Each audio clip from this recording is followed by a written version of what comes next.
अरे लीज़ा कहाँ रह गई थी, इतनी देर लगा दी। लीज़ा को आता देखकर बतूल ने फ़ौरन पूछा। वो हम निकलने लगे तो छत गिर गई। क्या छत गिर गई? तुम्हें चोट तो नहीं लगी ना? तुम ठीक तो हो ना? बतूल ने लीज़ा को इधर उधर देखते हुए पूछा। अरे लड़की, सुन तो लो पूरी बात।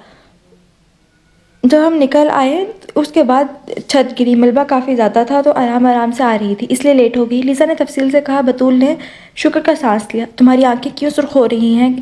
क्या? बतूल ने फिक्रमंदी से पूछा। नहीं, वो डस्ट काफ़ी ज़्यादा थी तो आंखों में चलेगी। लीज़ा ने फ़ौरन बात बनाई। अच्छा ये बॉक्स पकड़ो, मैंने चेक किया कि सिग्नल आए थे, मैं ज़रा कॉल कर लूँ, बाबा बहुत परेशान होंगे। लीज़ा ने बॉक्स बतूल को पकड़ाया और मोबाइल पॉकेट से निकालने लगी, लेकिन मोबाइल ना मिला। क्या हुआ? अरे मेरा मोबाइल कहाँ गया? मिल ही नहीं रहा। लीज़ा ने परेशानी से पूछा। डॉक्टर?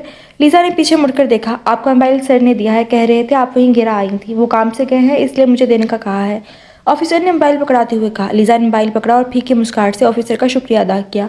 लीज़ा तुम्हें एक मज़े की बात बताऊं? लीज़ा ने बतूल को सवालिया नज़रों से देखा। ये सब ऑफिसर तुम्हारी बहुत तारीफ़ कर रहे थे। अच्छा वो क्यों? लीज़ा ने हैरानी से पूछा। अरे जिस तरह तुमने उस बच्चे को बचाया, हमें भी आकर बता रहे थे कि बहुत ही प्रोफेशनल तरीके से बचाया और बच्चा खतरे से बाहर है, बतूल ने खुशदिली से कहा। लीज़ा फीका से मुस्कराई। नंबर डायल किया, पहले ही बल पर उठा लिया गया। हेलो, अस्सलाम वालेकुम बाबा, कैसे हैं आप? वालेकुम सलाम, मैं ठीक हूँ, आप सुनाएं कैसी हैं? और कॉल नहीं की? हम सब काफ़ी परेशान हो गए थे। आपकी माँ तो बस सोच सोच कर खुद को हल्कान किए जा रही थी। अगर आप कॉल नहीं करती ना तो हम सब बस उधर आने ही वाले थे, रहमान ने की सांस में मुसलसल बोलते हुए कहा। बाबा जान आराम से, फिक्र मत करें, मैं बिल्कुल ठीक हूँ। यहाँ सिग्नल कभी कभी आते हैं, अभी सिग्नल आए हैं तो सबसे पहले आपको कॉल की, क्योंकि पता था कि आप काफ़ी परेशान होंगे। लीज़ा ने मुस्कुराते हुए कहा। हाँ अब मेरी परेशानी कम हुई। खैर छोड़ेंगे, बताएं क्या हालात हैं वहाँ के? बहुत बुरे हालात हैं बाबा, काफ़ी जानी और माली नुकसान हुआ है, अभी भी ज़ख्मियों को निकाला जा रहा है। लीज़ा ने अफसोस से कहा। अल्लाह पाक हम सबको अपने हिफ्ज़ ईमान में रखे, आमीन। ठीक है बेटा, आप अपना काम करें और अपना ख्याल भी रखें, मैं आपकी मामा को बता दूँ। दूसरी जानिब तहम्मुल से कहा गया। ठीक है बाबा जान, आप भी अपना और सबका ख्याल रखिएगा। अल्लाह हाफिज़। अल्लाह हाफिज़ बेटा। इसके साथ ही कॉल मुनक़ता होगी। लीज़ा ने मोबाइल पॉकेट में डाला और दोबारा अपने काम में मशगूल होगी। रात हो चुकी थी और अंधेरा काफ़ी फैल चुका था। बहुत शुक्रिया आपका डॉक्टर साहब, हम तलाश जारी रखेंगे, आप सब भी आराम करें, कैप्टन आलियान ने तहम्मुल अंदाज से कहा।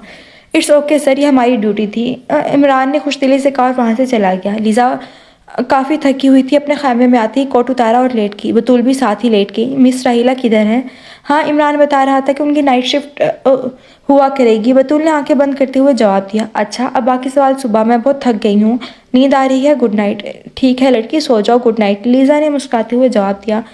थकावट तो मुझे भी है लेकिन नींद नहीं आ रही। दो आंसू लीज़ा की आंखों से निकले, दिल फूट फूट कर रोने को कर रहा था। लीज़ा ने अपना मुंह साफ किया, उठी और खैमे से बाहर आ गई। अक्टूबर था सो मौसम नॉर्मल ही था। खैमे के थोड़े से साइड पर आके ईंटों पर आकर बैठ के और बेआवाज़ रोने लगी। रोने से दिल का काफ़ी बोझ हल्का हो चुका था।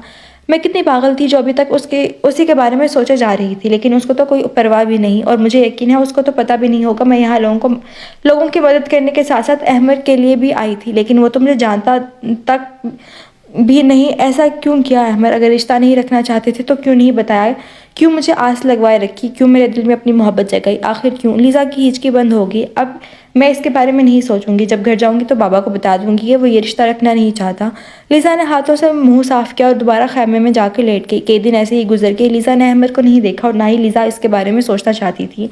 लेकिन मोहब्बत इतनी आसानी से भूली थोड़ी जाती है।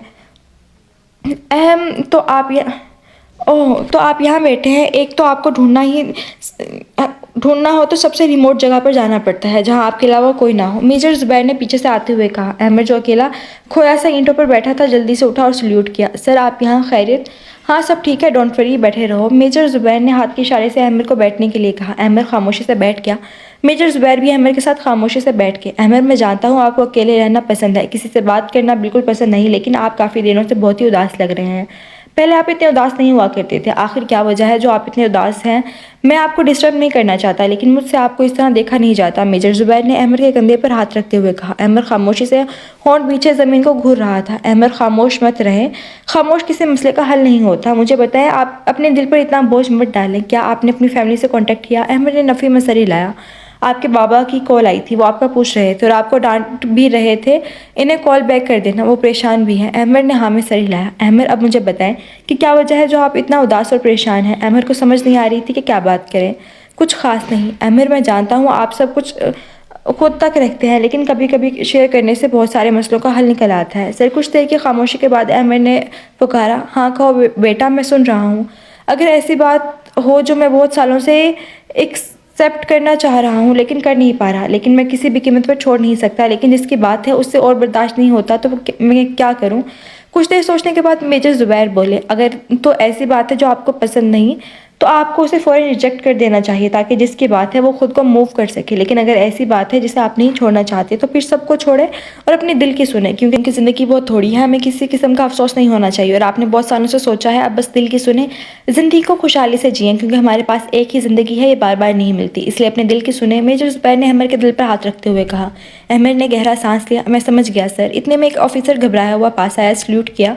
क्या हुआ, इतने घबराए हुए क्यों हो? मेजर अहमद और मेजर ज़ुबैर ने खड़े होकर मुड़कर पूछा। सर वो एक घर में से 3 अफराद ज़ख्मी लोगों को निकाला गया, लेकर जाया गया है, लेकिन उसके बाद उस घर की आधी छत गिर गई और 3 डॉक्टर्स अभी भी अंदर हैं। वट तो उन्हें जल्दी बाहर निकाले। मेजर ज़ुबैर ने संजीदगी से कहा। सर वो छत की हालत बेहद ख़राब है, हमारी टीम इन्हें तलाश कर रही है। अहमद के दिल को कुछ हुआ। क्या नाम है डॉक्टर्स के? अहमद ने बदलती रंगत के साथ पूछा। सर डॉक्टर बतूल, डॉक्टर इमरान और डॉक्टर लीज़ा। लीज़ा का नाम सुनते ही अहमद के पैरों तले से ज़मीन निकल गई। वट ना आओ देखा ना ताओ, और बस उस तरफ दौड़ लगा दी। मेजर अहमद और मेजर ज़ुबैर ने पुकारा, लेकिन अहमद तो जा चुका था। चलो हम भी चलते हैं। मेजर ज़ुबैर और वो ऑफिसर भी अहमद के पीछे भागा। अहमद जाए वारदात पर पहुंचा। डॉक्टर बतूल और डॉक्टर इमरान को निकाल लिया गया था। डॉक्टर इमरान के सर से खून निकल रहा था, जबकि डॉक्टर बतूल का बाजू जख्मी था। डॉक्टर लीज़ा कहाँ है? अहमद ने ऑफिसर से पूछा। सर अभी वो नहीं मिली। इससे पहले कि वो ऑफिसर कुछ और बात करता, अहमद जल्दी से अंदर की जाने भागा। सभी अहमद के इस रवैये से हैरान थे। इतने में मेजर ज़ुबैर भी यहाँ पहुंचे। सबने सल्यूट किया। अहमद कहाँ है? सर वो तो अंदर ही चले गए। घर की हालत काफ़ी ख़राब थी, हर तरफ डस्ट ही डस्ट थी, कुछ दिखाई नहीं दे रहा था। आपको कुछ नहीं होगा लीज़ा, आपको कुछ नहीं होगा। लीज़ा, लीज़ा कहाँ है आप? मुझे जवाब दें।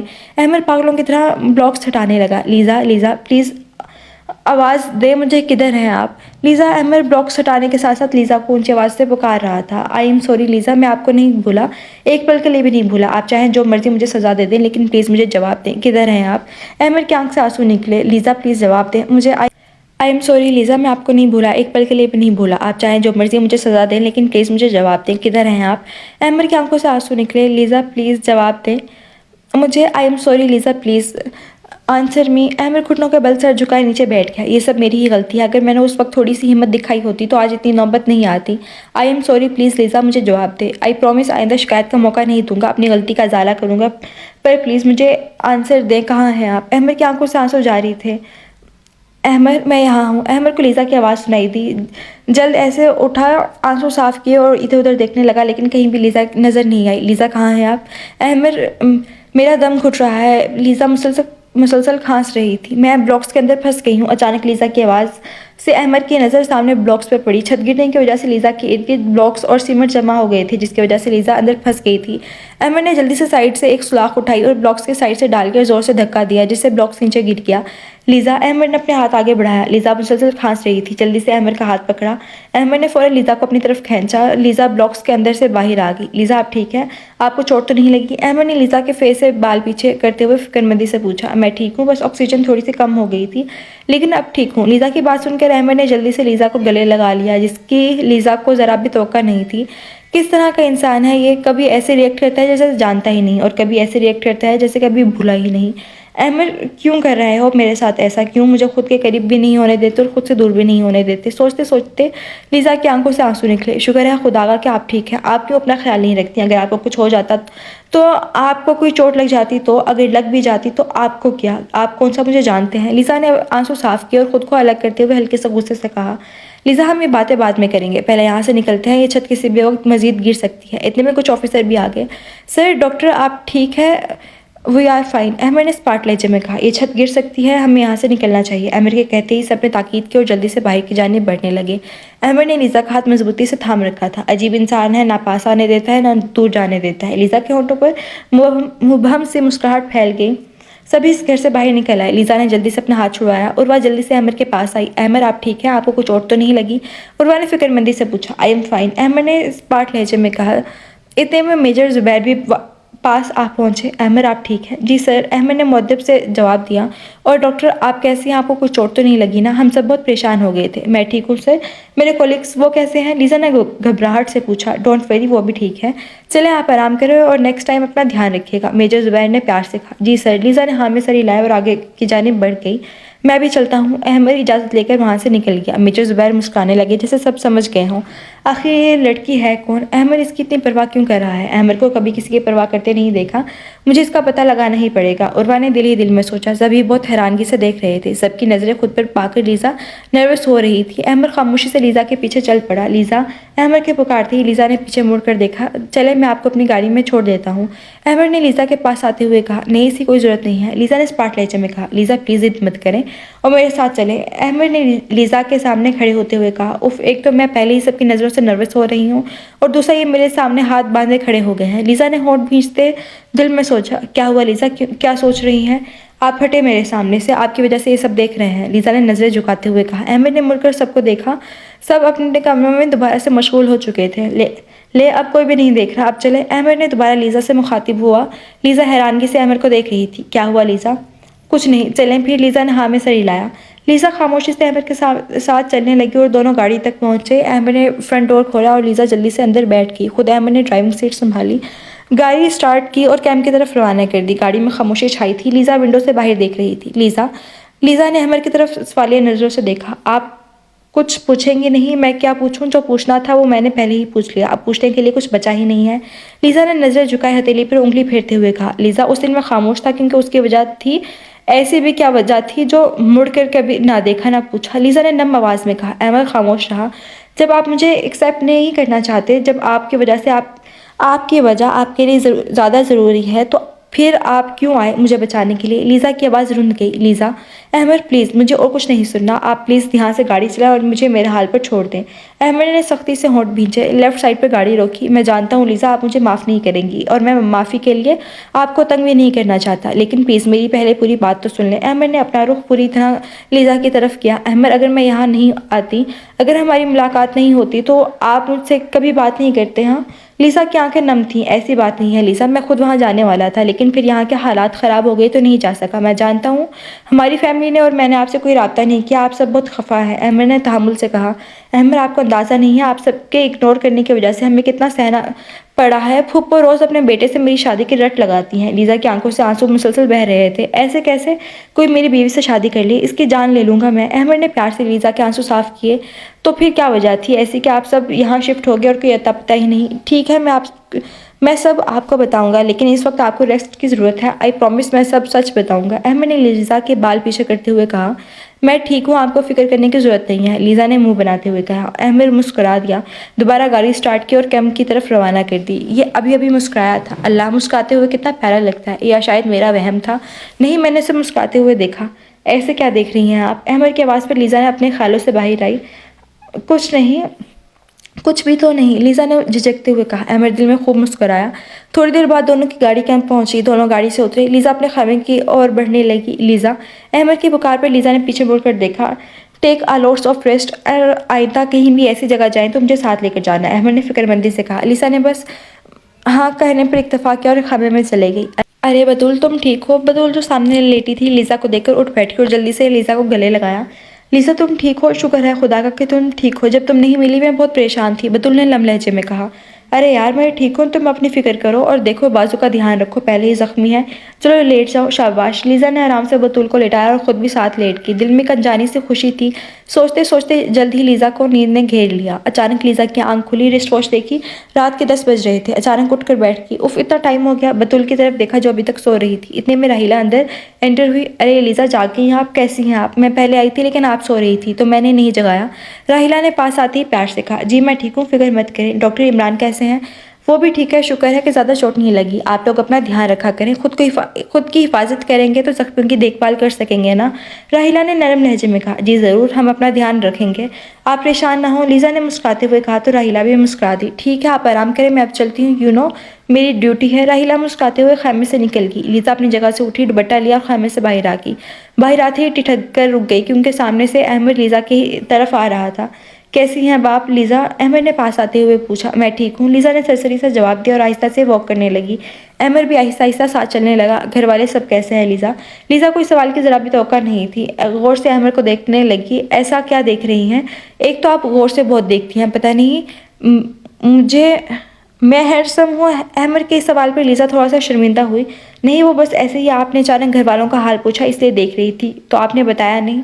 हाँ, सब ठीक है, शुक्र है अल्लाह का। चलते चलते दोनों खैमे से ज़रा सा दूर आ चुके थे। आज कोई यहाँ नज़र नहीं आ रहा? लीज़ा ने किसी को आसपास ना पाकर पूछा। हाँ, सब थक गए थे तो मैंने सबको आराम करने के लिए भेजा है। ओह अच्छा, तो आप क्यों नहीं गए आराम करने? लीज़ा ने रुकते हुए अहमर की तरफ देखकर पूछा। मुझे थकावट नहीं है और वैसे भी मुझे नींद नहीं आ रही थी। दोनों के दरमियान खामोशी छा गई। लीज़ा, अहमर ने खामोशी तोड़ते हुए पुकारा। लीज़ा ने सवालिया नज़रों से अहमर को देखा और अहमर को समझ नहीं आ रही थी कि कैसे बात शुरू करे। आखिर बहुत सारी हिम्मत जमा की और लफ्ज़ों को तरतीब देने लगी। लीज़ा, आप जानती हैं दादा जान आपसे बहुत प्यार करते थे। वो आपको खुद से अलग नहीं करना चाहते थे, इसीलिए हम दोनों का निकाह करवाया गया था।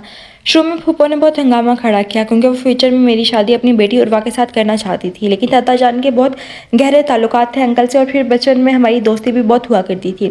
सो इसी को देखकर दादा जान ने हमारा निकाह कर दिया था। इसी दिन मैंने फैसला किया कि आपके सिवा मैं अपनी ज़िंदगी में किसी और को शामिल नहीं करूँगा। अहमद ठहर ठहर कर बोल रहा था। फिर अचानक दादा जान की तबीयत ख़राब हो गई और हमें छोड़कर चले गए। इसके बाद फूफो ने मजीद हंगामा खड़ा कर दिया। चूँकि मामा बाबा फूफो से बहुत प्यार करते हैं, वो इन्हें हर्ट नहीं करना चाहते थे और मैं अभी छोटा था तो किसी ने मेरी बात की कोई अहमियत नहीं दी। फूफो ने कहा अगर आपने सबसे रिश्ता या राब्ता रखा तो वो हमसे ताल्लुक़ ख़त्म कर देंगी। बाबा जान पहले ही दादा को खो चुके थे, सो फूफो को नहीं खोना चाहते थे, तो उन्होंने फूफो के पास मुजफ्फराबाद जाने का फ़ैसला किया। मैंने बहुत मना किया लेकिन किसी ने मेरी बात नहीं मानी। उस दिन से लेकर आज तक मैंने खुद को दूसरों से अलग रखना शुरू कर दिया। लीज़ा खामोशी से सर झुकाए सुन रही थी। आंसू मुसलसल आंखों से जारी थे। लीज़ा, अहमद ने अपने हाथों से लीज़ा का मुंह ऊपर उठाया और प्यार से आंसू साफ किया। लीज़ा, आपने कहा कि मैं आपको भूल गया, ऐसा बिल्कुल नहीं हुआ। मैं आपको एक पल के लिए भी नहीं भूला। जब मिलिट्री में मुझे ओहदा मिला तो सबसे पहले मैंने आपके बारे में जाना, आप क्या कर रही हैं, कौन से कॉलेज, कौन सी यूनी और जॉब, सब मुझे इल्म था। हत्ता कि जिस दिन आप यहाँ आने वाली थी तब भी मुझे इल्म था। जैसे जैसे दिन गुजरते गए मेरे दिल में आपके लिए मोहब्बत और भी बढ़ती गई। और फिर बचपन के बाद मैंने आपको पहली बार उसी दिन देखा जिस दिन आप यहाँ आई। मेरी खुशी का ठिकाना नहीं था लीज़ा। मैं बहुत देर से आपको देखता रहा, आपसे मेरी नज़रें ही नहीं हट रही थी, लेकिन अफसोस मैं आपसे नहीं मिल सकता था क्योंकि मैं बहुत शर्मिंदा था। आपसे नज़रें कैसे मिला पाऊँगा, नहीं जानता था और आपके सामने नहीं आना चाहता था, लेकिन किस्मत ने मुझे आपसे मिला दिया। शायद आप मुझे उस वक्त नहीं जानती थी। जब सर ने मेरा नाम लिया तो मुझे यकीन हो गया कि आप जान जाएंगी, तो मैंने वहाँ से जल्दी से निकलने की कोशिश की और ऐसे रिएक्ट किया जैसे मैं आपको जानता ही नहीं। इसलिए नहीं कि मैं नहीं जानता था कि मैं ये चाहता था कि आपसे क्या बात करूं और ये भी जानता था कि आप मुझसे बहुत खफा होंगी, मुझे माफ़ नहीं करेंगी। आई एम सॉरी लीज़ा, मेरे इस रवैये ने आपको मज़ीद हर्ट किया। इस दिन जब डॉक्टर असद आपसे बात कर रहे थे तो मुझे बहुत गुस्सा आया। मैंने उन्हें वहाँ से दूसरी जगह भिजवा दिया। लीज़ा ने हैरानी से अमर की तरफ देखा और लीज़ा ने मैंने ये बिल्कुल भी तवक्का नहीं की थी कि आप मुझसे पूछेंगी। मैंने सोचा मैं ये सब आपको खुद बताऊँगा, लेकिन पहले आपने मुझसे पूछ लिया, जिसके लिए मैं जहनी तौर पर बिल्कुल भी तैयार नहीं था। अहमर खामोश हुआ, लेकिन आपने कोई जवाब नहीं दिया। अहमर, मुझे बहुत बुरा लगा, लीज़ा ने नम लहजे में कहा। अहमर ने नरमी से लीज़ा के दोनों हाथ पकड़े। लीज़ा, मैं खामोश इसलिए रहा क्योंकि मैं बहुत नादिम था। मैं क्या बात करता, मुझे लगा आप मुझ पर यकीन नहीं करेंगी, आप मुझे गलत समझेंगी।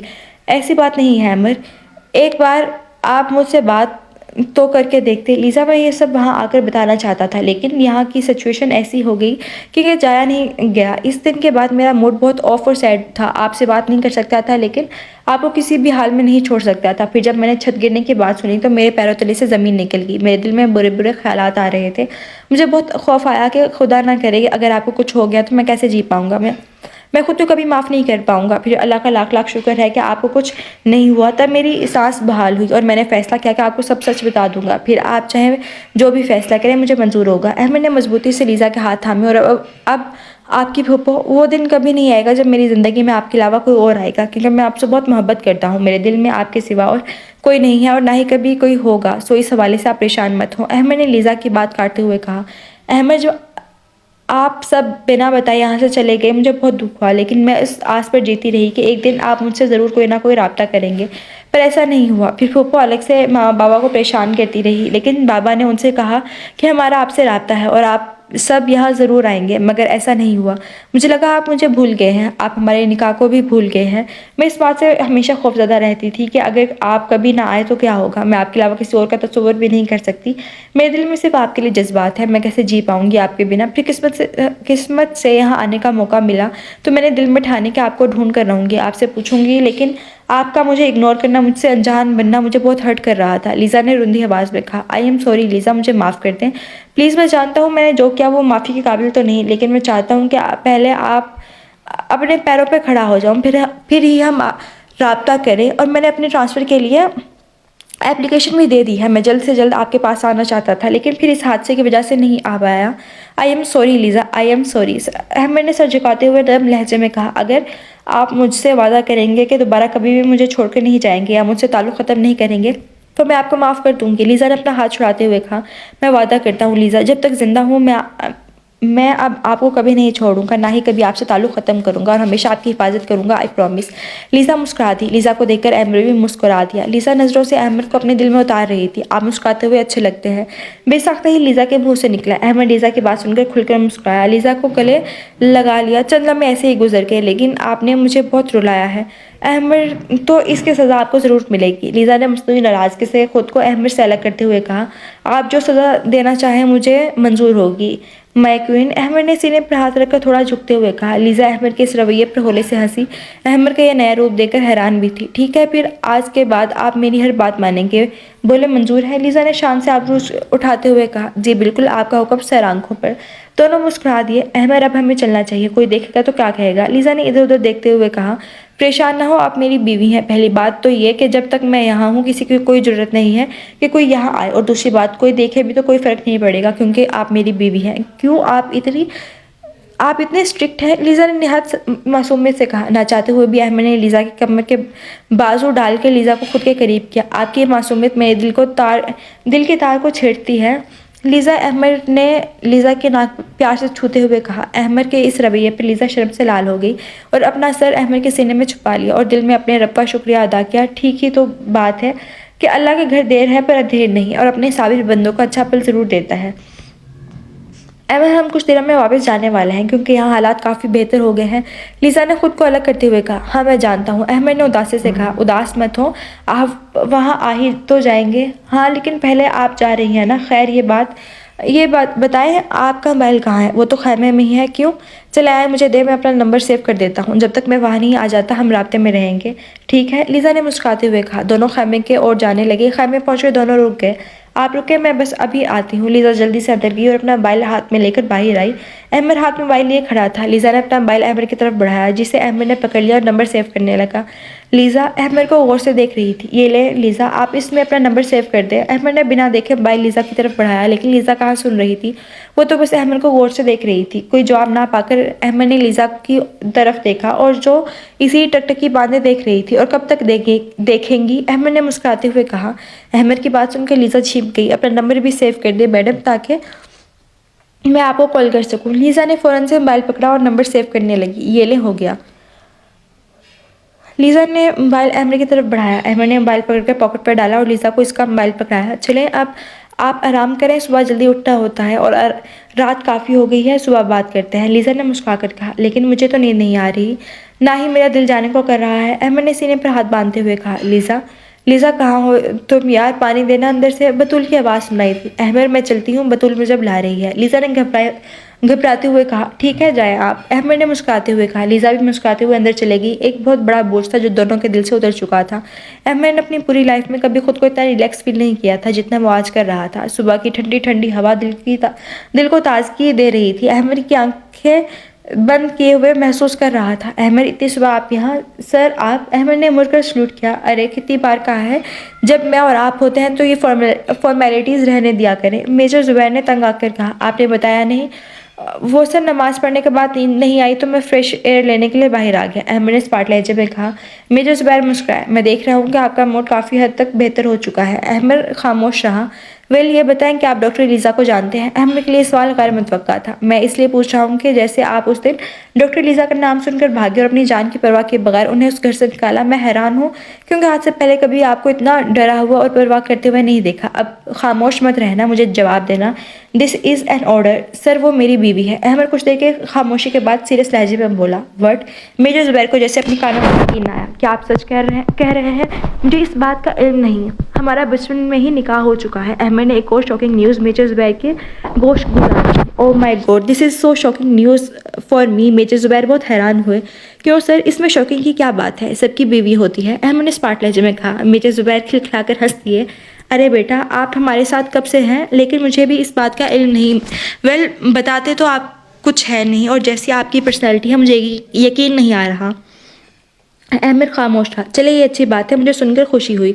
अल्लाह पाक आप दोनों को हमेशा खुश रखे, आमीन। अच्छा, आपके बाबा की कॉल थी, कह रहे थे कि अब हालात काफ़ी बेहतर है, तो आप घर चक्कर लगा आए हैं। सब आपको बहुत याद कर रहे हैं। जी सर, फ्री हुआ तो चला जाऊंगा। अहमद बेटा, आपने उस दिन भी ऐसा ही कहा था। वो आपकी फैमिली है, आपसे प्यार करते हैं, आपको उन्हें भी टाइम देना चाहिए। मेजर जुबैर ने तहम्मुल से कहा। ओके सर, अहमद ने सरसरी सा कहा। आप मुझे इजाज़त दें, एक दफ़ा मैं चेकिंग कर लूँ। अहमद इजाज़त लेकर चला गया। उफ, इस लड़के का क्या होगा, इतना सीरियस किसी किस्म की बात का जवाब ढंग से नहीं देना। मेजर जुबैर ने गहरी सांस अंदर खींचते हुए कहा। अहमद अपने खामे में जा चुका था। 8 बजे के करीब बतूल की आंख खुली। आसपास देखा तो लीजा नजर नहीं आ रही थी। ये लड़की मुझे अकेला छोड़कर खुद कहाँ चले गई है? पता भी है कि मैं जख्मी हूँ। बतूल ने मुंह बनाते हुए कहा। अरे इधर ही हूँ, तुम्हें अकेला छोड़कर कहाँ जाऊंगी? लीजा ने मुस्कुराते हुए अंदर एंटर होते हुए कहा। हाँ तो सुबह सुबह कहाँ गई थी? वो मैं मैडम राहिला के साथ इमरान को देखने गई थी। अच्छा, तो अब कैसा है वो? हाँ, पहले से बहुत बेहतर है, ज़्यादा चोट नहीं लगी, मूव कर सकता है। लीजा ने बतूल के पास बैठते हुए कहा। अच्छा, तो तुम ये बताओ ज़रा, रात को जब मैं पानी के लिए उठी तो तुम किसी से बात कर रही थी? किससे बात कर रही थी? हाँ, बतूल ने आबरू उठाते हुए पूछा। नहीं नहीं, तो मैं तो किसी से बात नहीं कर रही थी। तुम्हें कोई गलत फहमी हुई है, लीजा ने हड़बड़ाते हुए कहा। ओहो, तुम नजरें चुरा रही हो, मतलब दाल में कुछ काला है। चलो अब बता भी दो मुझे, क्या छुपा रही हो, और अगर ना बताया तो मैं बात नहीं करूंगी। बतूल ने दो टोक अंदाज में कहा।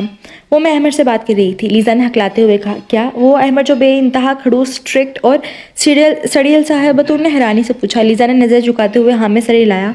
हैं, ये सब कैसे हुआ? तुम उसे जानती हो? हाँ, लीजा ने सरसरी सा जवाब दिया। कैसे जानती हो, मुझे भी बताओ। बतूल ने तजस्सुस से पूछा। इतना तजस्सुस अच्छा नहीं होता। अरे यार, बता भी तो। अब मुझसे रहा नहीं जा रहा। लीजा ने मुस्कुराते हुए इसे अलिफ से लेकर ये तक सारी बात बता दी। बतूल बेयकीनी से लीजा को बुत बने देखे जा रही थी। खैमे में एकदम खामोशी छा गई। बतूल क्या हुआ? लीजा ने बतूल को झंझोड़ा। क्या तुम सच कह रही हो? तो मैं भला ऐसे झूठ क्यों बोलूँगी? ओ यार, मुझे तो अभी भी यकीन नहीं हो रहा। अच्छा, तो वो जो तुम उस दिन मुझसे अपने फ्रेंड का पूछ रही थी, वो तुम्हारे बारे में बात थी? कितनी तुम छुपी रुस्तम हो लड़की। बतूल ने लीजा के बाजू पर थप लगाते हुए कहा। लीजा होले से हंस दी। अच्छा, तो तुम इतने दिनों से जो तुम्हारा मूड ऑफ था वो उसकी वजह से ही था? नहीं तो मेरा मूड ऑफ नहीं था। अरे यार, मैं तुम्हारे साथ होती हूँ इसलिए तुम्हारे बारे में अच्छे से जानती हूँ। वैसे है तो काफ़ी हैंडसम, बस खड़ूस है। चलो शुक्र है बचपन की मिसअंडरस्टैंडिंग ख़त्म हुई और तुम्हारी चेहरे पर खुशी आई, लेकिन अगर इसने दोबारा ऐसा कुछ किया तो मैं इसे छोड़ूंगी नहीं। बतूल ने जोश से दोनों हाथ मुक्के की सूरत में ऊपर उठाते हुए कहा। आउच! अरे आराम से लड़की, पहले अपना बाजू तो ठीक कर लो। दोनों खिलखिलाकर हंस दी। अच्छा चलो, तुम रेस्ट करो, मैं अब अपनी ड्यूटी पर जा रही हूँ, लीजा ने मुस्कुराते हुए कहा और खामे से बाहर आ गई। सामने अहमद और उर्वा किसी मौजू पर बात कर रहे थे। उर्वा की नज़र लीजा पर पड़ी। अहमद, चलो ना, आज घर पर चलते हैं, सब आपको बहुत याद कर रहे हैं, और वैसे भी मैं बहुत उदास हो गई हूँ। उर्वा ने अहमद के बाजू से शर्ट पकड़कर बच्चों के से अंदाज में कहा। लीजा को उर्वा का अहमद से इस तरह बात करना बिल्कुल अच्छा नहीं लगा, सो वहाँ से चले गई। अहमद अपने ध्यान किसी फाइल को बड़े गौर से पढ़ रहा था। कितनी बार कहा है मुझे टच मत करो, आप चली जाओ, मैं बाद में आ जाऊँगा, अहमद ने स्पार्ट लहजे में कहा। उर्वा लीजा को गुस्से से जाता देखकर दिल में बहुत खुश हुई। अहमद, वो उर्वा, मुझे काम है, मैं आपसे बाद में बात करता हूँ, अहमद कहता हुआ वहाँ से चला गया। कब तक भागोगे अहमद? कभी ना कभी तो मेरे होगे, मैं कभी भी तुम्हें किसी और का नहीं होने दूंगी। ये लड़की आखिर कौन है, इसका पता तो मैं लगा कर रहूंगी, उर्वा ने गुस्से से कहा और पाँव पटकते हुए वहाँ से चले गई। लीजा आ गई। आप कैसी हैं? राहिला ने मुस्कुराते हुए कहा। मैं ठीक हूँ, फिक्र मत करें। चले, शुक्र है अल्लाह ताला का, आप जाकर आराम कर ले, मैं अब ड्यूटी देती हूँ, लीजा ने मुस्कुरा कर कहा। तो राहिला ने मुस्कुराते हुए हाँ में सर हिलाया और जाने लगी। ओ हाँ लीजा, याद आया, कल या परसों हम इस्लामाबाद वापस जा रहे हैं, तो आप अपनी तैयारी कर रखें।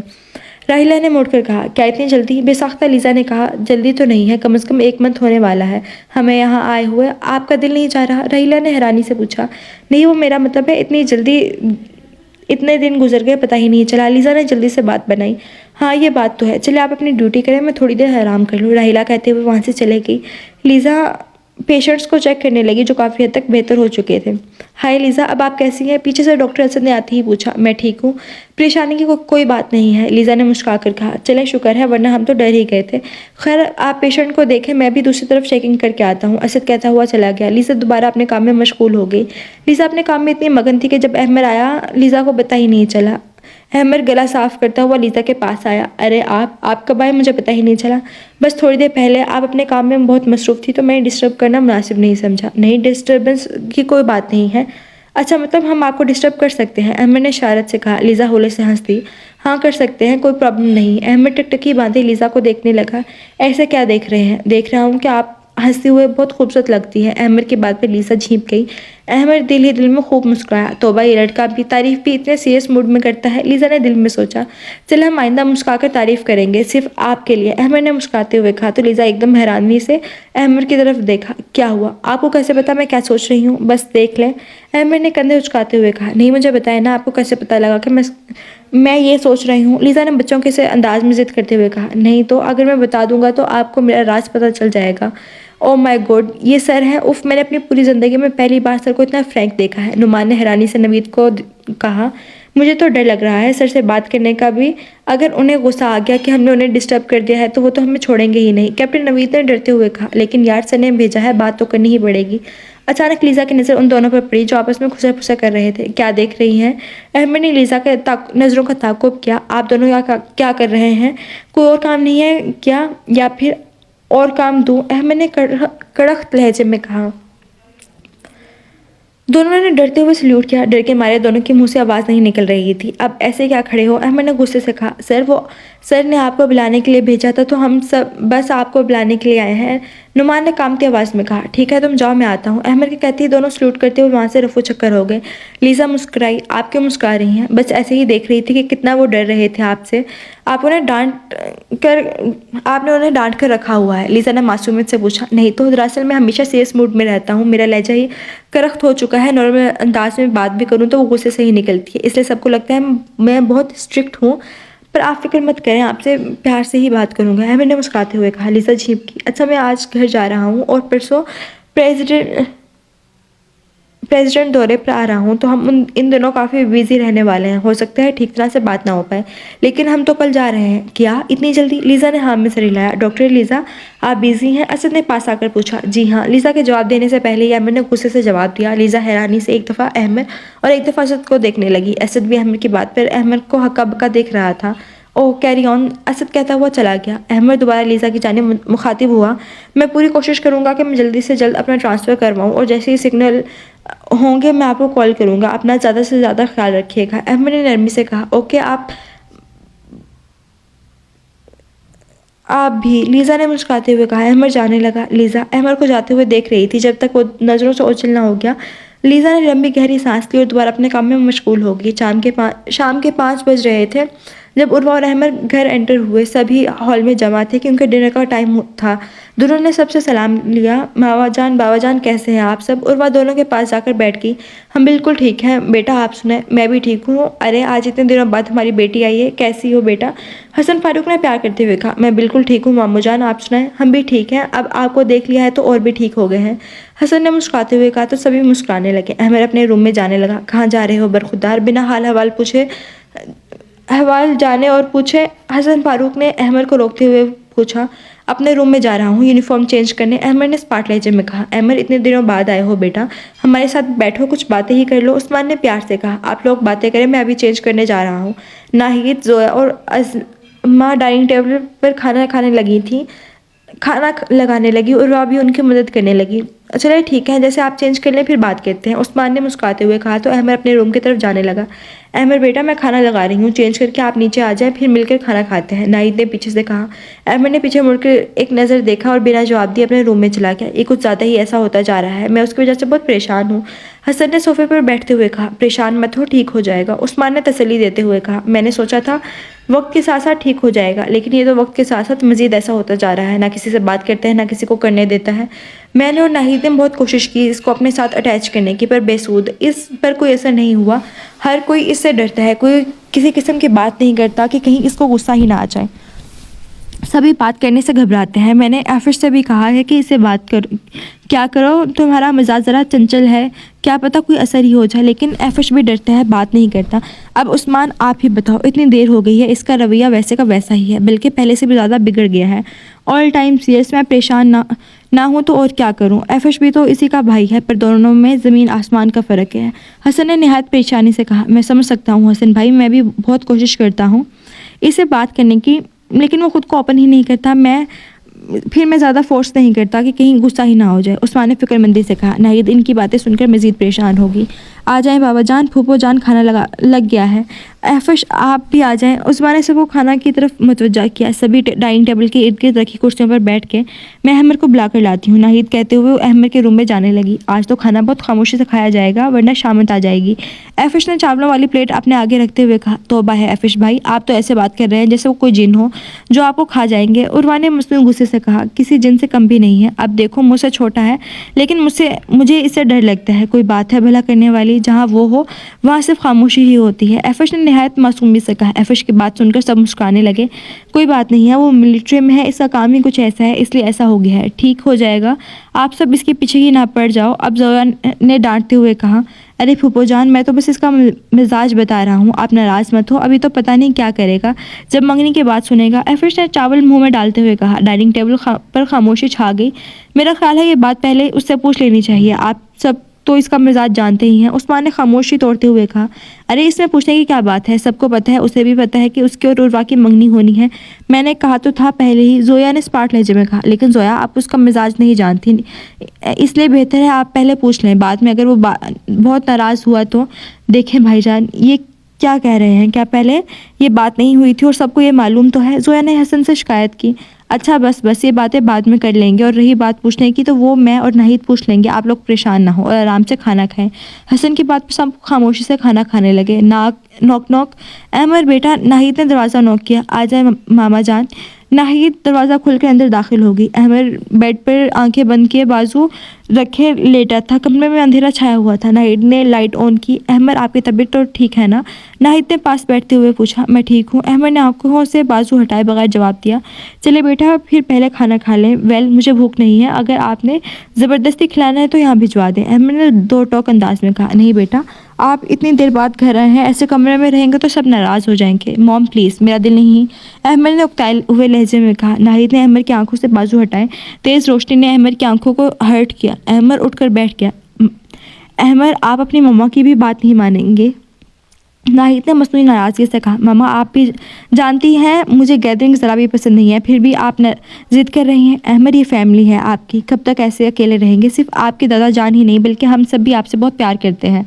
नाहिद ने नरमी से कहा। अहमद खामोश रहा। चले बेटा, मेरी बात मान ले। नाहिद ने प्यार से अहमद के गाल पर हाथ रखते हुए कहा। नाचार अहमद को उठना ही पड़ा। उर्वा, क्या बात है बेटा, आप खाना ठीक से नहीं खा रही? उर्वा जो प्लेट में चम्मच घुमा रही थी, उसने सर उठाकर देखा। नहीं मामू जान, बस ऐसे ही भूख नहीं है। उर्वा ने बेदिली से कहा। नहीं बेटा, आप परेशान लग रही हैं, अगर कोई बात है तो हमें बताएं। हसन ने फिक्रमंदी से पूछा। सभी उर्वा को फिक्रमंदी से देखने लगे। मैंने अहमद को एक लड़की से बहुत फ्रैंक अंदाज में बात करते हुए देखा था। कुछ देर की खामोशी के बाद उर्वा ने जवाब दिया। आफिश के हाथों से चावलों वाला चम्मच नीचे गिर गया। सब बेयकीनी से उर्वा को देख रहे थे। तो इसमें परेशान होने वाली कौन सी बात है? क्या पता वो ऐसी ही कोई सरसरी सी बात कर रहा हो। नहीं भाभी, जैसे हमसे बात करता वो ऐसे नहीं कर रहा था, बहुत ही नरम लहजे में बात कर रहा था। अच्छा, आपको ऐसे क्यों लगा? हसन ने हैरानी से पूछा। उर्वा ने अलिफ से लेकर ये तक सारी तफसील बताई। सबको जैसे सांप सूंघ गया। अरे बेटा, ऐसे हादसों में दूसरों की बचाना फ़र्ज़ है, आपको कोई गलत फहमी हुई होगी, आप परेशान ना हो। उस्मान ने प्यार से कहा। आई डोंट बिलीव अहमद बात करें किसी से, और वो भी नरमी लहजे में। मुझे लगता है आपको कोई वाकई गलत फहमी हुई है। आफिश ने बेयकीनी से कहा। हाँ बेटा, आप परेशान ना हो, ऐसा कुछ भी नहीं है। चलो शाबाश, खाना खाओ, जोया ने प्यार से तसल्ली देते हुए कहा। इतने में नाहिद अहमद भी डाइनिंग टेबल तक आ पहुंचे। नाहिद हसन की कुर्सी के साथ रखी कुर्सी पर बैठ गई। उर्वा के साथ वाली कुर्सी खाली थी जो उर्वा ने अहमद के लिए रखी थी। अहमद आफिश के पास खड़ा हो गया। आफिश समझ चुका था था सो बिना सवाल के डरते हुए उस्मा के इशारे से उर्वा के साथ बैठने को कहा और ख़ुद उस्मा की जगह पर बैठ गया। उर्वा को अहमर की इस हरकत पर बहुत गुस्सा आया जो सबने नोट भी किया। अहमर जो बिना किसी को देखे आराम से कुर्सी पर बैठ गया था। नाहिद ने चावलों की प्लेट अहमर की तरफ बढ़ाई जिसे अहमर ने पकड़ लिया और खामोशी से खाना खाने लगा। डाइनिंग टेबल पर बिल्कुल खामोशी छाई हुई थी। कैसे जा रही है आपकी ड्यूटी बेटा? उस्मान ने खामोशी तोड़ते हुए कहा। पहले की तरह ही, अहमर ने चावल खाते हुए सरसरी सा जवाब दिया। गुड। डाइनिंग टेबल पर दोबारा खामोशी छा गई। अहमर, हमने इतनी बार आपसे बात करने की कोशिश की है, आपके सर को भी बोला, लेकिन आपको फुर्सत ही कहाँ है? बाबा मैं बिज़ी था, इतना बिज़ी थे कि एक कॉल नहीं कर सकते थे, सिग्नल नहीं आते थे वहाँ। अच्छा बस बस अब इसे खाना तो खाने दें, नाहिद ने टोकते हुए कहा। हम कौन सा छीन रहे हैं भाई, बस बात ही तो कर रहे हैं, हसन ने मुस्कुराते हुए कहा। अच्छा हमें पता चला है कि आप बहुत नरम लहजे में बात करते हैं, हमें तो यकीन नहीं हुआ जब हमने सुना किससे बात कर रहे थे आप? अहमद ने ज़ोर से चम्मच प्लेट में रखा। चलो बाबा ने ये सवाल क्यों पूछ लिया, आराम से खाना तो खाने दें हमें। भला एफिश मुँह में बुड़बुड़ाया। अभी आप थोड़ा ऊंचा बुड़बुड़ाए ना, तो बाकियों का पता नहीं पर आपकी शाम ज़रूर आ जानी है, उस्मान ने सरगोशी से कहा। एफिश बुरे बुरे से मुंह बनाने लगा। और वह आपको पता होना चाहिए कि घर की बात घर रखते हैं और काम की बात काम तक रखते हैं, अहमद ने गुस्से से कहा। अहमर क्या हो गया है, बस यही तो बात की है, उर्वा ने डरते हुए जवाब दिया। मुझे बिल्कुल पसंद नहीं कोई मेरी पर्सनल लाइफ में इंटरफेयर करे, जब मैं किसी की पर्सनल लाइफ में नहीं करता तो और कोई भी ना करे, अंडरस्टैंड? अहमर ने करख्त लहजे में कहा। अहमर हमें जानने का हक है। और क्या गलत बात कह दी उर्वा ने? क्या हम नहीं जान सकते कि आप क्या कर रहे हैं, कहाँ हैं, किसके साथ हैं? बाबा जान मैं आपको बताता तो हूँ कि मैं अपने काम पर होता हूँ और बिज़ी होता हूँ, फिर आपको परेशानी नहीं होनी चाहिए। हाँ मैं जानता हूँ, और इसी बात की तो मुझे सबसे ज़्यादा टेंशन होती है कि आप सिर्फ काम काम और बस काम पर ही लगे रहते हैं, घर भी बहुत कम आते हैं, किसी से बात नहीं करते, सवाल पूछो तो बस सरसरी से जवाब देते हैं। खुद के लिए भी टाइम निकालो, खुद की केयर करो, हमारे साथ घुल मिल कर रहा करो, हमसे अपनी बातें शेयर क्या करो। हसन ने अपनी अपनायत से कहा। आप जानते हैं ना मैं कैसा हूँ और मैं ऐसा ही हूँ, इसलिए तो कह रहा हूँ थोड़ा खुद को बदलो। ओके फ़ाइन, खाना अच्छा था, मुझे और नहीं खाना, आप सब खाएं, मैं बहुत थका हुआ हूँ, मुझे आराम करना है।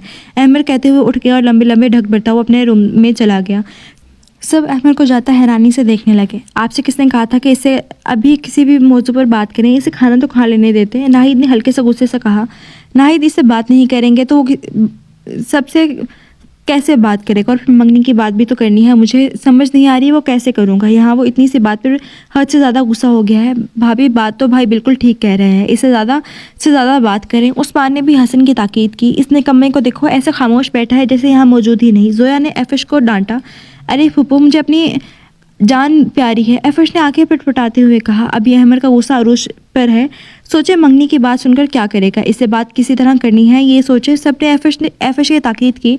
चले अभी फ़िलहाल सब खाना खाएं, बात भी हो जाएगी। उस्मान ने कहा तो सब खाना खाने लगे। थोड़ी देर बाद खाने से फारिग होकर सब हंसवे मामूल अपने अपने कमरों में आराम करने चले गए। Knock knock. अहमर क्या आप सो गए? नहीं बाबा जान आ जाएं। हसन और नाहिद दोनों अंदर एंटर हुए।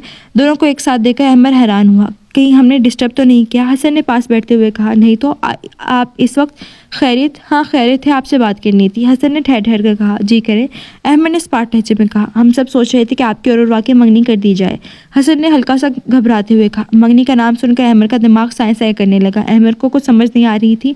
अहमद तो लीज़ा के अलावा किसी और के बारे में सोचने का तस्वुर भी नहीं कर सकता था, और यहाँ बात मंगनी की हो रही थी। अहमद अहमद, हसन की पुकार पर अहमद को जैसे होश आया। क्या हुआ, आपकी तबीयत तो ठीक है ना? हसन ने फिक्रमंदी से पूछा। मुझे लगता है अहमद आपकी तबीयत ठीक नहीं है, नाहिद ने अहमद का माथा चेक करते हुए कहा। मैं ठीक हूँ, मुश्किल से अहमद से कहा गया। Are you sure? जी। ठीक है फिर हमने जो पूछा है वो बताएं। बाबा जान आप ऐसा कैसे सोच सकते हैं? अहमद की बात पर हसन और नाहिद ने एक दूसरे को हैरानी से देखा। मैंने हमेशा उर्वा को अपनी बहन माना है, इसके अलावा कुछ नहीं, मैं इसे मंगनी नहीं कर सकता, अहमद ने दो टोक अंदाज में कहा। अहमद कैसी बच्चों वाली बातें कर रहे हो, आपको पता है ना आपकी बहुत पहले बात तय हो चुकी है। नाहिद खामोशी से सुन रही थी। आई डोंट केयर, मैं इसे मंगनी नहीं करना चाहता, प्लीज़ मुझे फोर्स मत करें। अहमद ये आप कैसी बात कर रहे हैं, आप हमेशा उर्वा के साथ रहेंगे, हमें लगा कोई प्रॉब्लम नहीं होगी और आपकी फूफो की दिली चाह है वो नाराज़ हो जाएंगी, हसन ने तहमुल से कहा। अहमद बेड से उठ खड़ा हुआ। हसन भी बेड से उठ के। बाबा जान जब मैं कह रहा हूँ कि मैंने मंगनी नहीं करना चाहता तो फिर आप मुझे क्यों फोर्स कर रहे हैं? मैं आपको फोर्स नहीं कर रहा बेटा, आपकी तो बात सबकी रजामंदी से तय हो चुकी थी। आपकी फूफो को आप अगर पता चला तो वो बहुत नाराज़ होंगी। अहमद आपके बाबा ठीक कर रहे हैं, मान जाए बेटा, नाहिद ने भी हसन की ताकीद करते हुए कहा। लेकिन मैं उर्वा को पसंद नहीं करता, मैं उसे खुश नहीं रख पाऊंगा, अहमद ने उकताते हुए कहा। अहमद बच्चों की से ज़िद मत करें, मैं बच्चों की से ज़िद नहीं कर रहा, बस मैं नहीं करना चाहता मंगनी, आपको पता है मेरा निकाह हो चुका है। अहमद वो बचपन की बात है, दादा जान ने करवाया था, मैं इतना भी छोटा नहीं था आपके नज़दीक। दादा जान की बात कोई अहमियत नहीं है। अहमद हसन ने गुस्से से अहमद को थप्पड़ रसीद किया। हसन, ये आप क्या कर रहे हैं? नाहिद ने अहमद को पीछे करते हुए कहा। हसन को खुद भी यकीन नहीं आ रहा था कि ये सब कैसे हो गया। मैं जानता हूँ बाबा जान, मामा जान, आपको सिर्फ फूफो की परवाह है, आपको सिर्फ उनकी फिक्र है कि कहीं वो नाराज़ ना हो जाए, इसी वजह से हम यहाँ आए हैं। आपको मेरी ज़रा परवाह नहीं है, मेरी खुशियों की कोई अहमियत नहीं है आपके नज़दीक। अहमद, कैसी बात कर रहे हो बेटा? ऐसी कोई बात नहीं है, हमें सबसे ज़्यादा आपकी ही परवाह है। नाहिद ने प्यार से कहा। नहीं मामा, आप सब अच्छी तरह जानते हैं कि मेरा निकाह हो चुका है, मेरी बीवी भी है। आपको बस फूफो की परवाह है। क्या आपने कभी ये सोचा है कि वो अभी तक मेरी वजह से बैठी होगी? मैं तो शादी करके घर बसा लूँगा, तो क्या वो किसी से शादी कर पाएगी? दादा जान ने हम सबको की रजामंदी पर आप सबकी भी रजामंदी ली थी, मेरा निकाह करवाया था। उस दिन मैंने फैसला किया कि मेरी ज़िंदगी में उसके अलावा कोई और नहीं आएगा, क्योंकि दादा जान ने मुझसे वादा लिया था कि मैं जब तक ज़िंदा हूँ सिर्फ उसी को अपनी शरीक हयात बनाऊंगा और सिर्फ उसी से मोहब्बत करूंगा। लेकिन आप सब फूफो की वजह से बिना बताए यहाँ आ गए। उन सब की नज़र में मैं एक गैर जिम्मेदार, अपनी बात से फिरने वाला बन गया हूँ। उन पर क्या गुजर रही होगी क्या आप जानते हैं? लोग उन्हें क्या क्या बातें कर रहे होंगे क्या आप जानते हैं? मैंने बहुत कहा कि मुझे नहीं आना इधर, लेकिन आपने मेरी बात नहीं सुनी, मुझे ज़बरदस्ती अपने साथ ले आए। पता नहीं वो हमें माफ़ भी करेंगे या नहीं। लेकिन मैं आपको एक बात बता दूं, मेरा निकाह हो चुका है और उसके अलावा मेरी ज़िंदगी में कोई और जगह नहीं ले सकता, और अगर वो मेरी ज़िंदगी में नहीं आई तो मैं ज़िंदगी भर शादी नहीं करूँगा। अहमद दो टोक कहता हुआ कमरे से निकल गया। कमरे के बाहर सभी जमा होकर सुन रहे थे और वह रोते हुए अपने कमरे में चले गई। हसन वही बेड पर बैठ के, नाहिद भी हसन के साथ ही बैठ गई। मुझे यकीन नहीं आ रहा, मैंने अहमद को थप्पड़ मारा। हसन ने अपना हाथ देखते हुए कहा। मुझे उससे तहम्मुल से बात करनी चाहिए थी, हालांकि मैं जानता था कि उसका मिजाज ऐसा है, फिर भी मैंने उसे थप्पड़ मार दिया। हसन फारूक ने नरम लहजे में कहा। नाहिद खामोश रही। सभी हैरान कमरे में एंटर हुए। हसन भाई, आपको तहम्मुल से बात करनी चाहिए थी, आपको पता है ना उसका मिजाज ही ऐसा है, इस तरह तो वो और भी दूर होता चला जाएगा। खैर छोड़े, वैसे देखा जाए तो बात बिल्कुल ठीक कह रहा था, हमने बाबा जान का वादा नहीं रखा। उस्मान ने अफसरदगी से कहा। अरे कैसी बात कर रहे हैं आप, हमने उसे पाल पोस के इतना बड़ा किया है, तो क्या हमें उसके बारे में एक फैसला करने का भी हक नहीं? जोया ने नम लहजे में कहा। उस्मान ने जोया को कंधों से थामा। ठीक है, कह रहा था अहमद, हमने आज तक कभी उससे ये नहीं पूछा कि आपको क्या चाहिए, आप खुश भी हैं या नहीं, लेकिन आप सब भी बताओ। हमने बहुत कोशिश की उसे अंडरस्टैंडिंग करने की, लेकिन वो खुद को ओपन ही नहीं कर पाता। अब तो मैंने उसे थप्पड़ भी मार दिया, अब तो मुझसे वो और भी बात नहीं करेगा। बाबा जान, आप परेशान ना हो, आप उससे बात करेंगे तो वो ज़रूर बात करेगा। एफिश ने हसन के कंधे पर हाथ रखते हुए कहा। उस्मान, बात आपकी भी ठीक है, हमने बाबा जान का वादा नहीं रखा, लेकिन हम क्या करते, हम बाबा जान को खो चुके थे, हम आप सबको खोना नहीं चाहते थे, लेकिन उन सब में हम अपने बेटी की खुशी तो भूल ही गए। हसन ने नम लहजे में कहा। लेकिन उर्वा की भी तो खुशी हमारे लिए उतनी ही ज़रूरी है जितनी अहमद की। मुझे समझ नहीं आ रहा कि क्या किया जाए। हसन भाई, फिक्र मत करें, सब ठीक हो जाएगा, आराम से बैठ कर किसी इसका कोई ना कोई हल ढूंढ लेंगे। उस्मान ने तसल्ली देते हुए कहा। अरे कुछ तो एहसास होना चाहिए उसे, बस बाबा जान की और अपनी इस फजूल निकाह की ही फिक्र है, हमारी तो फिक्र ही नहीं, जिन्होंने पाल पोस को इतना बड़ा किया। जोया ने आंसू बहाते हुए कहा। जोया, बस भी कर दे। अरे उस्मान, मैं कोई गलत तो नहीं कह रही, कैसे गुस्से से बाहर चला गया, कोई परवाह नहीं हमारी, पता नहीं क्या जादू कर दिया बचपन में उस पर जो अभी तक भूला नहीं उन्हें। मैं तो इतनी आस और उम्मीदें लगाई हुई थी। जोया ने दुपट्टे से आंसू पूछते हुए कहा। जोया, आप परेशान ना हो, हम कोई ना कोई हल ढूंढ लेंगे, आप सब जाकर आराम करें, अब रात काफ़ी हो गई है, मैं भी आराम करने जा रहा हूँ। हसन कहता हुआ कमरे से निकल गया। हसन के पीछे सभी अपने अपने कमरों में चले गए। सड़क पर अक्का दुक्का गाड़ियाँ चल रही थी, अंधेरा काफ़ी फैल चुका था। सड़क के किनारे कोई कोई लाइट ऑन थी, जिससे हल्का सा नजर आ रहा था। अहमद उदासी से सड़क पर पैंट की जेब में हाथ डाले चल रहा था। गुजरते गुजरते पाँव एक छोटे से पत्थर पर आया, जिसे गुस्से से अहमद ने ठोकर मार के दूर गिरा दिया। चूंकि इलाका कच्चे मकान से भरा हुआ नहीं था, सो ज़िलज़ले से ज़्यादा मुतासिर नहीं हुआ था। चलते चलते अहमद फुटपाथ पर रखे एक बेंच पर बैठ गया। अचानक अपने गाल पर हाथ रखा तो थप्पड़ वाला मंजर आंखों के सामने लहरा गया। अहमद को इस थप्पड़ की कतन उम्मीद नहीं थी, सो इस थप्पड़ की वजह से काफ़ी हर्ट हुआ कि आंखों से दो आंसू निकले, जिन्हें जल्द ही अहमद ने अपने हाथों से साफ किया। अचानक मोबाइल जेब से निकाला और बेसाख्ता लीजा को कॉल की। हालांकि जानता था कि वहाँ सिग्नल नहीं होंगे, लेकिन सिग्नल की वजह से कॉल नहीं हो पाई। दोबारा नंबर डायल किया, लेकिन इस बार भी कॉल नहीं हो पाई। अहमद ने सर पीछे करके ज़ोर से आंखें मींच ली। काफ़ी वक्त ऐसे ही गुजर गया। मोबाइल से टाइम देखा तो 1:30 बज रहे थे। अहमद उठा और वापस घर की जानिब बढ़ने लगा। घर पहुंचकर पोर्च में इसे अपनी गाड़ी ली और वापस कैंप की जानिब रवाना कर दी। सुबह हो चुकी थी, सब घर वाले डाइनिंग टेबल पर बैठे खाना खाने में मसरूफ़ थे। अहमद नहीं आया घर। हसन ने रोटी का निवाला मुंह में डालते हुए कहा। नहीं, इधर नाफी में सर हिलाया।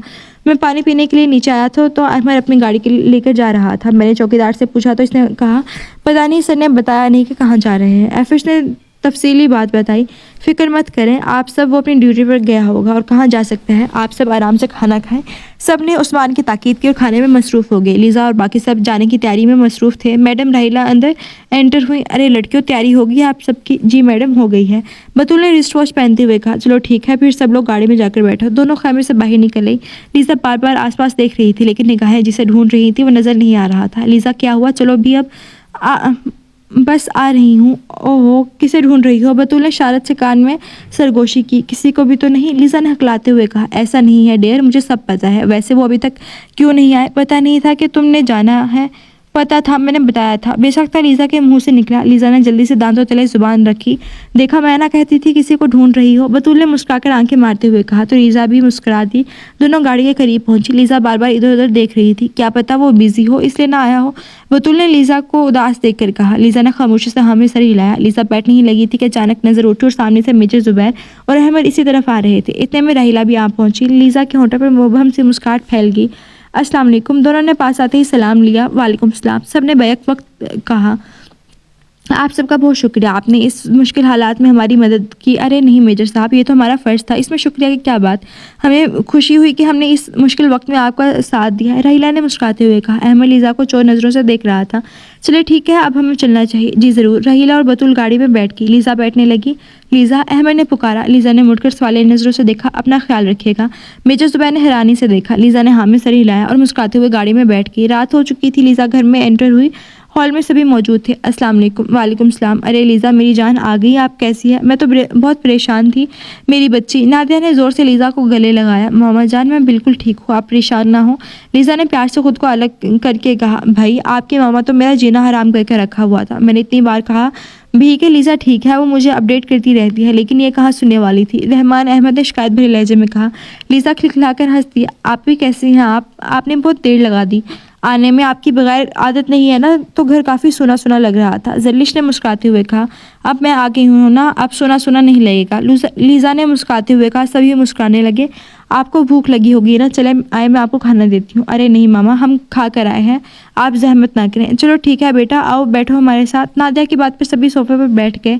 शुक्र है आप आ गई, आज आपकी मामा को चैन की नींद आएगी। बाबा जान, वैसे देखा जाए तो आप भी बहुत परेशान थे, बार बार मोबाइल देखते रहते थे, कभी इधर चक्कर लगाते तो कभी उधर चक्कर लगाते। जरलिश ने मुस्कुराते हुए कहा, अरे बाबा जान, मैंने आपसे कहा भी था ना कि परेशान मत हो, मैं ठीक हूँ। अच्छा लीज़ा, वहाँ के हालात कैसे थे?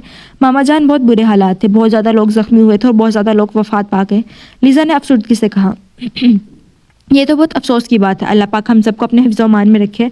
अरे आपको पता है, आपके जाने के बाद फूफो ने 1000 चक्कर लगाए। कभी बाबा को शुरू हो जाती कि जवान लड़की अकेली है, अब जवान अकेली लड़कियां क्यों भेजा, फिर वही रोना लेकर बैठ गई कि जैसे ही आएंगी मैं अपने बेटे से इसकी शादी कर दूंगी, हम सब तो बहुत परेशान हैं उनसे। जरलिश ने उकताए हुए लहजे में कहा, अरे लड़की, तुम्हारे पेट में कुछ हजम नहीं होता? लीज़ा अभी थकी हुई थी और तुम ऐसे कैसी बातें सुना रही हो? निदा ने जरलिश को डांटते हुए कहा। आप परेशान ना हो लीज़ा, ऐसा कुछ नहीं होगा, बस एक दफ़ा उनको पता चल जाए, हम उनसे बात कर लें, फिर कोई हल निकालते हैं। रहमान अहमद ने संजीदगी से कहा। हाँ, आपकी बात से याद आया, वो भी तो मुजफ्फराबाद में ही रहते हैं ना, तो उनके क्या हालात होंगे? नादिया ने फिक्रमंदी से कहा। वो जिस साइड पर रहते हैं वो सेफ़ है। लीज़ा ने नज़र झुका कर कहा। रहमान अहमद और नादिया ने एक दूसरे को हैरानगी से देखा। आपको कैसे पता? जरलिश ने भी तजुस्सुस से कहा।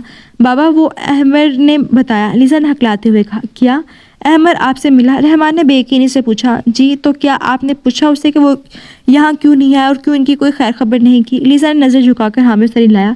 तो क्या कहा उसने अब की बार? नादिया ने फिक्रमंदी से पूछा। लीज़ा ने अपने और अहमद के दरमियान होने वाली गुफ्तगू सबके गोश गुजार कर दी। सबके दरमियान कुछ देर खामोशी छा गई। अच्छा, तो ये मामला है, उसी वजह से इन सब में ने हमसे रब्ता नहीं रखा। क्या है कि उन्होंने अच्छा नहीं किया, अगर उन्हें कोई रिश्ता नहीं रखना था तो पहले ही बता देते। रहमान ने हल्के से गुस्से से कहा। बाबा, अहमद कह रहा था कि वो यहाँ ट्रांसफ़र होने वाला है, वो ये रिलेशन ख़त्म नहीं करना चाहता। पहले उनकी पोस्ट हाई नहीं थी, इससे ट्रांसफ़र एप्लीकेशन रिजेक्ट हो गई थी, लेकिन अब वो यहाँ आएंगे। लीज़ा, आपको क्या लगता है, इतनी देर हो गई है, इन घर वाले ना यहाँ आए ना अहमद को आने दिया, तो क्या अब वो उसे आने देंगे? नादिया ने परेशानी से पूछा। चले छोड़ेंगे बात। अच्छी बात तो यह है कि हमारे भाई को याद तो है, उन्होंने आने के लिए भी कहा है। जब वो यहाँ आएंगे तो खूब उनकी खिंचाई करेंगे और फिर फूफो को भी हमें तंग नहीं करेंगी। जैलिश ने खुशदिली से कहा तो सभी मुस्कुराने लगे। ठीक कह रही है, चले अब लीज़ा लंबे सफ़र से आई है, उसे आराम करने दें, हम भी आराम करते हैं, बाकी के मसले मसाइल बाद में देखेंगे। सब ने रहमान की ताकीद की और अपने अपने रूम में जाकर लेट गए। लीज़ा नमाज़ पढ़कर बेड पर लेटी अपनी ही सोचों में गुम थी कि अचानक मोबाइल पर बेल हुई। लीज़ा ने मोबाइल देखा और मुस्कुराकर कॉल अटेंड की। अस्सलाम वालेकुम। दूसरी जानिब अहमद की खुशगवार आवाज़ सुनाई दी। वालेकुम सलाम। लीज़ा ने मुस्कुराकर जवाब दिया। कैसी हैं आप? मैं बिल्कुल ठीक, आप सुनाएं? मैं भी ठीक, अब और ठीक हो गया हूँ। वो कैसे? लीज़ा ने हैरानी से पूछा। आपकी आवाज़ जो सुन ली है। लीज़ा झींप गई। क्या सिग्नल प्रॉब्लम ख़त्म हो गई? नहीं तो आपसे बात करने का बहुत दिल कर रहा था, तो काफ़ी दूर आया हूँ कैब से, यहाँ कुछ सिग्नल आ रहे हैं। अहमद, इतनी रात हो गई और आप इतनी दूर आए हैं? लीज़ा ने फिक्रमंदी से कहा। लीज़ा का इस तरह से अपने लिए फ़िक्रमंद होना अहमद को बहुत अच्छा लग रहा था। दिल कर रहा था कि बस अभी उड़कर लीज़ा के पास चला जाए। परेशान मत हो, आप ये बताएं घर कब पहुंची थी और थोड़ी देर पहले क्यों इतनी लेट क्यों? वो हम सीधा हॉस्पिटल गए थे इसलिए। ठीक है, और घर वाले सब कैसे हैं? सब ठीक है, आप सुनाएं? पता नहीं, अहमद ने सरसरी सा जवाब दिया। क्या हुआ? लीज़ा ने हैरानगी से पूछा। मैं सुबह आ गया था, इसके बाद कॉन्टेक्ट नहीं हो पाया। ओह अच्छा, तो ये बात है। अच्छा ये बताएं, जब आपका ट्रांसफ़र लेटर आएगा तो आपकी फैमिली आपको कैसे आने देगी? आप इसकी फ़िक्र मत करें, मैं सब संभाल लूँगा, आप परेशान ना हो। अहमद ने नरमी से कहा। लीज़ा को दिली सुकून मिला। चले ठीक है लीज़ा, आपसे बाद में बात करता हूँ, अभी मुझे वापस कैंप जाना है, वरना सर परेशान हो जाएंगे। अहमद ने नरमी से कहा। ठीक है अहमद, आप जाएं, वैसे भी रात काफ़ी हो गई है। लीज़ा ने फिक्रमंदी से कहा। ओके डियर, अपना ख्याल रखिएगा, जल्दी आपसे मिलेंगे। आप भी अपना ख्याल रखिएगा। लीज़ा ने मुस्कुराते हुए कहा। कॉल मुनक़ता हो चुकी थी। लीज़ा दिल में बहुत खुश थी और अल्लाह से अपने लिए खुशियों के बरकरार रखने की दुआ करने लगी। सर आपने बुलाया? अहमद दरवाज़ा नॉक करके अंदर एंटर हुआ। अंदर 3 मेजर्स मौजूद थे। अहमद ने सल्यूट करने के बाद मुसाफा किया। यही है वो मेजर अहमद जिनके बारे में आपसे बात हुई थी। और अहमद, ये मेजर तारिक है और ये मेजर अहमद। मेजर ज़ुबैर ने दोनों का तारुफ करवाया। मेजर ज़ुबैर ने अहमद को हाथ के इशारे से बैठने का कहा। अहमद आराम से कुर्सी पर बैठ गया। आपके ट्रांसफ़र एप्लीकेशन के बारे में मेजर ज़ुबैर ने हमें बताया कि आप क्यों ट्रांसफ़र होना चाहते हैं, कि आपकी फ़ैमिली तो इधर ही है ना? मेजर तारिक ने तजुस्से से सवाल किया। जी सर, लेकिन वहाँ मेरे दादा जान का घर है, हम पहले उधर ही रहते थे। अहमद ने मुअद्दब से कहा। तो यहाँ पर रहते आपको काफ़ी देर हो चुकी है, अब आप अचानक वहाँ क्यों जाना चाहते हैं? बस दादा जान की बरसी आ रही है तो मैं वहाँ करना चाहता हूँ और चाहता हूँ कि बाकी की ज़िंदगी वहीं गुजारूँ, लेकिन आपको परेशान होने की ज़रूरत नहीं है। मैं अपने काम में बहुत कॉन्शियस हूँगा, आपको किसी किस्म की कोई शिकायत नहीं होगी। आप के सर ने आपकी बहुत तारीफ़ की है और हमने आपके बारे में वैसे भी बहुत सुना है।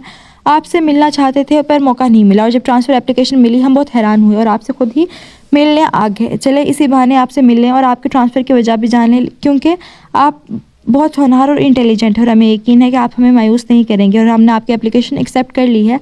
आप ट्रांसफ़र करवा सकते हैं, वहाँ हमने बात कर ली है, आपको किसी किस्म की कोई टेंशन नहीं होगी। मेजर अहमद ने ट्रांसफ़र फाइल अहमद की तरफ बढ़ाते हुए कहा, जिसे अहमद ने थाम लिया। बहुत शुक्रिया सर। ठीक है मेजर ज़ुबैर, अब हमें इजाज़त दें, फिर मुलाकात होगी। मेजर तारिक और मेजर अहमद ने अपनी सीट से उठते हुए कहा। मेजर ज़ुबैर और अहमद भी अपनी सीट से उठ गए। बहुत शुक्रिया, आपने अपना कीमती वक्त हमें दिया। मेजर ज़ुबैर ने मुस्कुराते हुए मुसाफा किया। दोनों ऑफिस से बाहर चले गए। अहमद बैठे। मेजर ज़ुबैर ने संजीदगी से कहा। अहमद अपनी कुर्सी पर दोबारा बैठ गया। अहमद, क्या आपने अपनी फैमिली से डिस्कस किया है? अहमद ने नफ़ी में सर हिलाया। आपको पता है, आपके इस दिन यहाँ आने के बाद आपके बाबा 1000 बार आपके बारे में पूछ चुके हैं। मुझे नहीं मालूम कि आपकी क्या प्रॉब्लम हुई है, लेकिन मेरा ख्याल है कि ये बड़ा मैटर है और आपकी फैमिली से खुद डिस्कस करना चाहिए। मेजर ज़ुबैर ने संजीदगी से कहा। ठीक है सर, अगर आप ना भी कहते तो मैं ये बात उनसे करने ही वाला था, आप परेशान ना हो। अहमद ने मुअद्दबाना अंदाज में कहा। ठीक है चलो, अब आप जा सकते हैं। मेजर ज़ुबैर के कहते ही अहमद अपनी जगह से उठा और सल्यूट करता हुआ ऑफिस से बाहर चला गया। अहमद दिल में बहुत खुश था। इतने सालों की मेहनत आज रंग ले आई थी। ये खुशी की बात जल्द लीज़ा को सुनाना चाहता था। फ़ौरन से अपनी गाड़ी के पास आया। रात हो चुकी थी, नवंबर का महीना स्टार्ट हो चुका था, तो हल्की हल्की सी ठंड भी हो रही थी। अहमद, पीछे से उर्वा ने पुकारा। अहमद ने पीछे मुड़कर देखा। कहाँ जा रहे हैं? घर। क्या वाकई? उर्वा ने हैरानगी से पूछा, क्योंकि इस दिन के बाद अहमद घर नहीं गया था। अहमद ने गहरी निगाह से देखा। ओके मैं समझ गई, तो फिर मुझे भी साथ ले जाओ, गाड़ी में बैठो, अहमद ने स्मार्ट लहजे में कहा। उर्वा मुस्कुराते हुए अहमद के साथ बैठ के और थोड़ी देर के फासले के बाद गाड़ी सीधा पोर्च में आकर रुकी। दोनों गाड़ी से बाहर निकले और हॉल में एंटर हो गए। सब हॉल में बैठे चाय पी रहे थे। अहमद को देखकर बहुत खुश हुए। अहमद ने हाथों में फ़ाइल पकड़ी हुई थी, साथ सलाम लेता हुआ सीधा अपने कमरे में जाने लगा। अहमद, हसन ने पुकारा। जी बाबा। अहमद ने पीछे मुड़कर स्मार्ट लहजे में कहा। हसन उठकर अहमद के पास आए। कैसे हो बेटा? मैं ठीक हूँ, बिल्कुल अच्छा मैं चेंज करने जा रहा हूँ, फिर बात होती है। अहमद जाने लगा। अहमद हम सब आपके लिए इतना परेशान थे और आप बिना किसी से बात किए ऐसे ही चले जा रहे हैं। जोया ने हल्के से गुस्से से कहा, अभी मैं थका हुआ हूँ, आप सबसे बाद में बात करूँगा। अहमद, क्या आपको कोई कुछ कहेगा तो आप ऐसे ही उससे हर वक्त नाराज़ रहेंगे? आपके बाबा ने जब से आपसे मंगने की बात की है, आपने हमसे बात तक नहीं की और ना ही कह रहे हैं, और आज अगर आ ही गए हैं तो सबका हाल अहवाल पूछने के बजाय आप अपने कमरे में जा रहे हैं। जोया, तुम कैसी बातें कर रही हो? उस्मान ने जोया को टोका। मैं ठीक ही तो कह रही हूँ, हमने इसको इतना बड़ा किया है तो क्या हुआ अगर हम इसके बारे में थोड़ा सा सोच लें, लेकिन इसको परवाह ही कहाँ है। फुप्पो, मुझे लगता है आपको कोई गलत फहमी हुई है। मैं पहले भी ऐसा था और मैं अब भी ऐसा ही हूँ। शायद आप उस दिन के बाद कुछ ज़्यादा ही नोट करने लग गई हैं। अहमद ने स्पार्ट लहजे में कहा। जोया, वो ठीक कह रहा है, आप ज़्यादा नोट कर रही हैं, इसका मिजाज नहीं बदला। उस्मान ने अहमद की तरफदारी करते हुए कहा।